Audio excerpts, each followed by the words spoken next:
నిజాయితీపరులను ఎన్నుకుందాం. Vote నమ్ముకోకుండా నిజాయితీగా ఎన్నుకుందాం.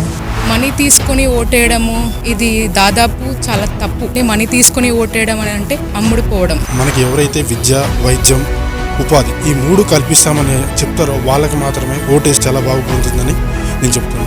నిజాయితీగా ఉండి ఓటేసి నిజాయితీగా ఉన్న గెలిపించుకుంటే సొసైటీ 4 రోజుల పాటు ప్రధాన ఉంటుంది. మన భవిష్యత్తుకి ఉపయోగకరంగా ఉంటుంది. ఏంటంటే రాబోయే ఎలక్షన్స్లో ఎవరి దగ్గర నుంచి డబ్బులు తీసుకుండా నిజాయితీగా మనము మన నాయకుడిని ఎన్నుకోవాలి. అది నా యొక్క విన్నపం.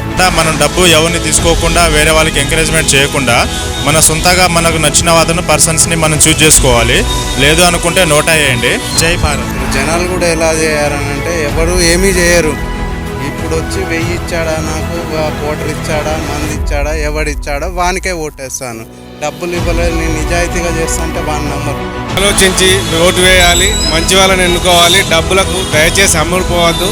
ఓటును అమ్ముకొని ఓటు వేసే విధానానికి స్వస్తి పలికి నూతన రాజకీయ ఒరవడికి ఒక దారి చూపాలి.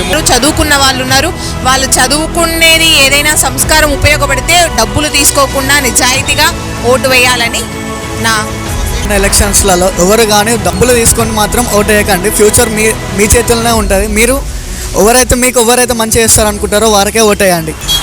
మన ఓటు ఎంత నిజాయితీగా చేస్తే మన ప్రజాప్రతినిధిని అంత గట్టిగా అడగవచ్చు. ఓటుకు ఎలాంటి డబ్బుకు అదేవిధంగా మద్యానికి అమ్ముడు పోకుండా మనకు ఇచ్చినటువంటి రాజ్యాంగం ప్రకారం ఓటుని పూర్తిగా సద్వినియోగం చేసుకోవాలని ప్రజలందరూ కూడా నేను కోరడం జరుగుతున్నది. డబ్బులకు అమ్ముడు పడి ఓటు వేయడం అది మంచి పద్ధతి కాదు. డబ్బులకు అమ్ముడు పోకండి. దయచేసి మీ ఓటు నమ్రతైన ఓటు స్వచ్ఛంగా వేసి గెలిపించండి. మీకు ఇష్టమైన గెలిపించవచ్చు. డబ్బులు తీసుకోవద్దు.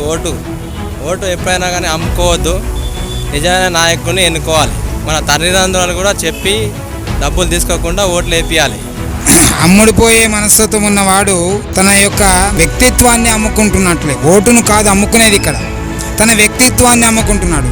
అంటే తనకు ఒక స్టాండ్ అంటూ లేదు, తన యొక్క ఆలోచన ధోరణి లేనట్టు లెక్క. जरा सोच समझ के डालिए वोटिंग. जरा बगैर पैसा के डालिए. 5 साल का सोचिए. एक महीने का नको सोचो. 5 साल का सोचो. 5 साल के लिए क्या करते क्या नहीं वो सोचो. డబ్బులు తీసుకోకుండా మీరు 30 తారీఖు ఓటింగ్ వేయాలి. మీకు ఇష్టమైన వ్యక్తిని ఎన్నుకోండి. ప్రతి ఒక్కరు కూడా ఈ నోటుకు అమ్ముడుపోవడం అనేది చాలా మన దౌర్భాగ్యం. ఈ అమ్ముడుపోయే వ్యవస్థను మనం ఫస్ట్ మన నుంచి నేను తీసుకోను, మన నుంచి మనం మారుద్దాం ఫస్ట్. తర్వాత మనము సమాజాన్ని మారుద్దామని నా అభిప్రాయం అండి. ఏ ప్రభుత్వం అయినా సరే మనము స్వచ్ఛందంగా ఓటు వేయాల్సిన అవసరం ఉన్నది.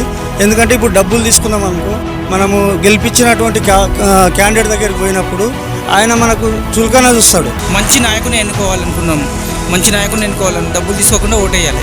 ప్రతి ఒక్కరు నిజాయితీగా ఓటు వేయండి. మందు కానీ డబ్బులు కానీ ఎటువంటి వాళ్ళతో ఆశించకుండా ఓటు వేయండి నిజాయితీగా. ఇప్పుడున్న సమాజంలో ఎలాంటి ప్రలోభాలకు లొంగకుండా, ఓటును దుర్వినియోగం చేసుకోకుండా సక్రమంగా ఓటును వినియోగించుకొని అనుకూలంగా ఉన్న నాయకుడిని ఎంచుకోగలుగుతారని.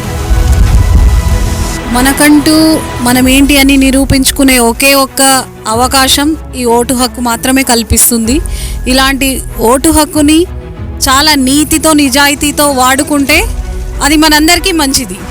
డబ్బులకు మందులకు అమ్ముడుపోయి ఓటేయద్దు.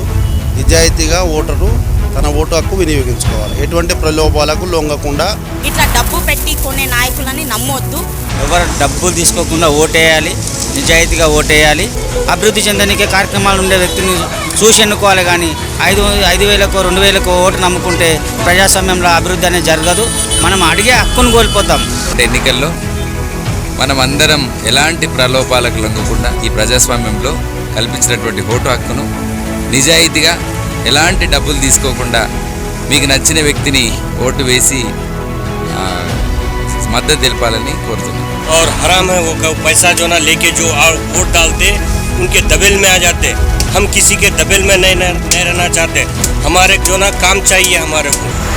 ఈ జనాలు ఈ డబ్బులు తీసుకొని ఓటు వేయడం వల్ల భవిష్యత్తులో చాలా అనర్థాలు జరిగే ప్రమాదం ఉంది. అయినా సావుకైనా సిద్ధమని మేము డబ్బులు తీసుకోకుండా వేయాలని చెప్పి మేము నిర్ణయించుకుంటాము. నా తరపున ఇంచుమించు 100 మందికి నేను చెప్తున్నాను.